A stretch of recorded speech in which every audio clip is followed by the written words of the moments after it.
The history of medicine is often presented as a pristine linear timeline of geniuses in white coats making solitary breakthroughs under the sterile lights of operating theaters.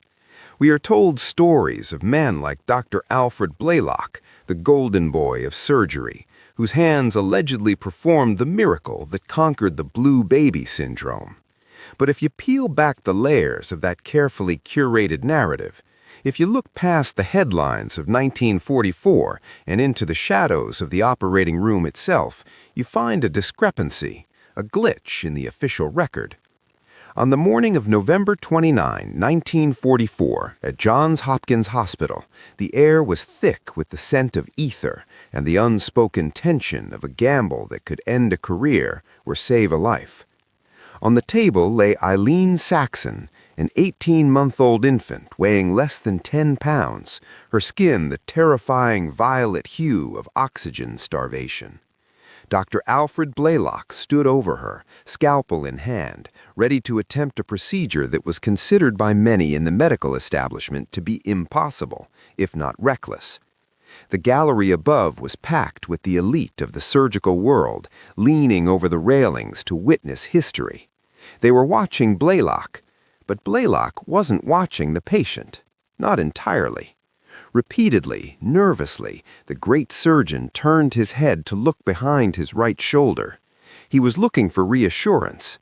He was looking for instructions. Standing there, elevated on a wooden step stool so he could see over the surgeon's shoulder, was a man who did not appear in the medical journals. He was not a doctor. He was not a resident. According to the rigid, segregationist payroll of Johns Hopkins, he was a janitor. His name was Vivien Thomas. This is the image that history preferred to crop, the chief of surgery at one of America's most prestigious hospitals, pausing mid-incision to ask a black man with a high school diploma, "Vivien, is this all right?" And Vivien Thomas, the man whom the institution forced to enter through the back door, would lean in and whisper the next step. "You're going in too deep, Dr. Blalock," he might say, or angle the needle slightly to the left. It was Thomas who had the map of the heart etched into his mind, not Blalock. It was Thomas who had stood in the laboratory for thousands of hours, perfecting the anastomosis, the joining of blood vessels that was about to save Eileen Saxon's life. The irony of that morning was suffocating. The man holding the knife was terrified because he had only performed this specific procedure once before on a laboratory animal. The man whispering in his ear had performed it hundreds of times.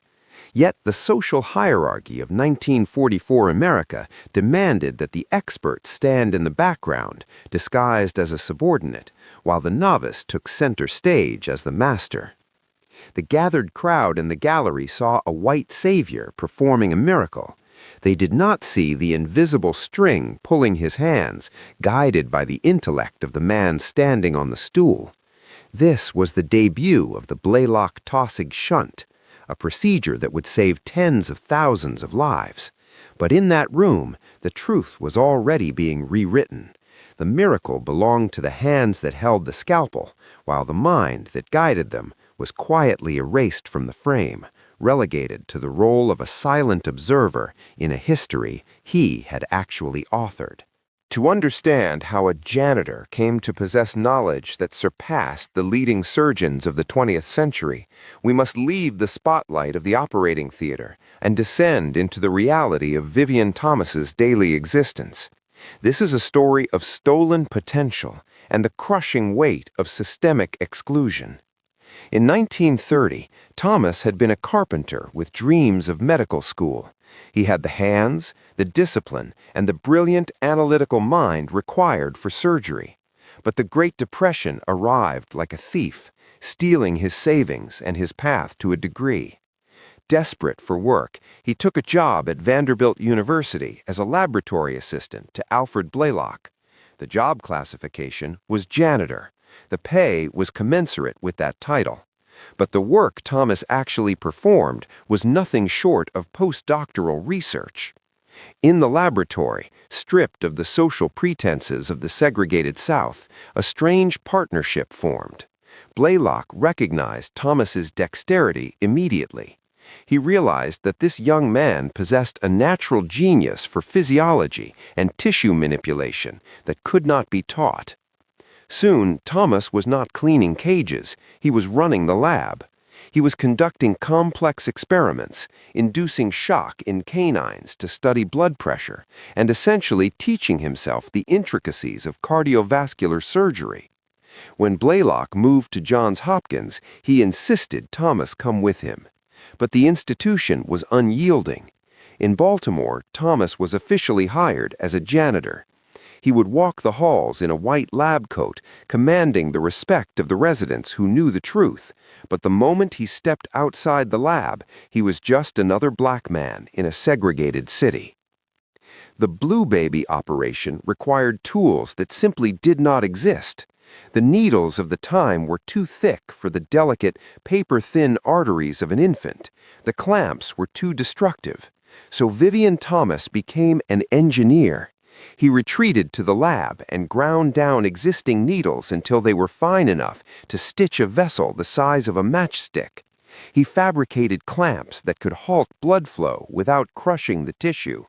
He didn't just learn the surgery, he built the physical infrastructure that made it possible. He spent endless nights in the Hunterian laboratory, performing the anastomosis on dogs, over and over, refining the technique until his hands moved with the fluidity of water. He had to figure out how to bypass the heart without killing the patient, a riddle that had stumped medicine for centuries. And here lies the most devastating contrast of his life. By day, Vivien Thomas was solving the most complex physiological puzzles of his era, literally holding the future of cardiac surgery in his homemade clamps. He was the only man in the world who knew how to cure a blue baby. But when the shift ended, he took off his white coat and put on his street clothes. He couldn't afford to live in the city where he worked. The salary Johns Hopkins paid him, the janitor's wage, was not enough to support his wife and children. So the man who taught doctors to save hearts went home, changed, and went to work as a bartender. He would mix drinks for patrons who likely would not have let him sit at their table, patrons who had no idea that the hands pouring their whiskey had spent the morning inventing a cure for death. It was a humiliation designed by a society that valued his labor but despised his humanity. For decades, the silence surrounding Vivien Thomas was deafening. The procedure he perfected became known globally as the Blalock-Taussig shunt, named for Dr. Blalock and the cardiologist Dr. Helen Taussig, who had originally suggested the concept. The third name, the name of the man who actually figured out how to do it, was nowhere to be found. As the years passed, Blalock basked in the adulation of the medical community. He was feted at dinners, given awards, and elected to prestigious societies. Thomas remained in the lab, a technician in the eyes of the administration, a ghost in the eyes of the public. He watched from the sidelines as the procedure he engineered saved thousands of children, their skin turning from blue to pink, a visual miracle that made headlines around the world. But in those headlines, he did not exist. Yet, within the walls of Johns Hopkins, a different kind of legacy was being built, a quiet, subversive legacy. Thomas became the director of surgical research laboratories, a title that still didn't carry the weight of doctor, but gave him a domain. Generational cohorts of surgical residents passed through his lab. These were young, ambitious men from the finest medical schools, and every single one of them had to learn from Vivien Thomas. He taught them how to hold a scalpel, how to tie a knot deep within a chest cavity, how to respect delicate tissue. He was the gatekeeper. Blalock often told his residents, if you want to operate, you have to get past Vivien first.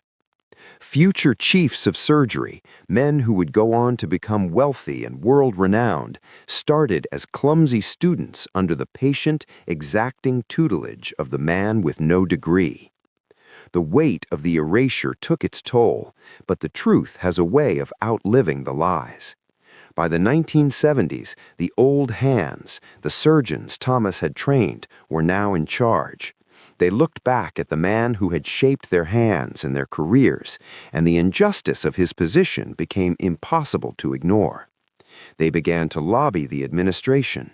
They commissioned a portrait of Thomas to hang in the halls of Hopkins, right alongside the portraits of the great doctors. But the true climax of this long, quiet struggle came in 1976.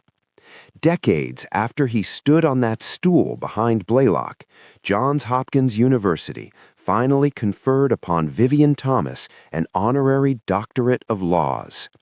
It was a moment of profound vindication, yet tinged with the melancholy of time lost.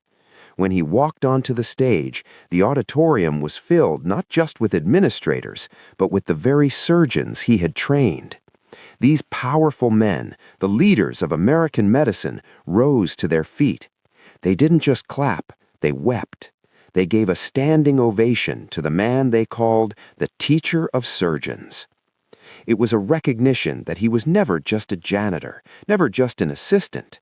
He was the invisible architect of their success. The history books had finally been forced to open a new page, correcting the error and writing in the name that had been whispered in the operating room for 30 years. Vivien Thomas was no longer behind the mask. He was finally and eternally the doctor.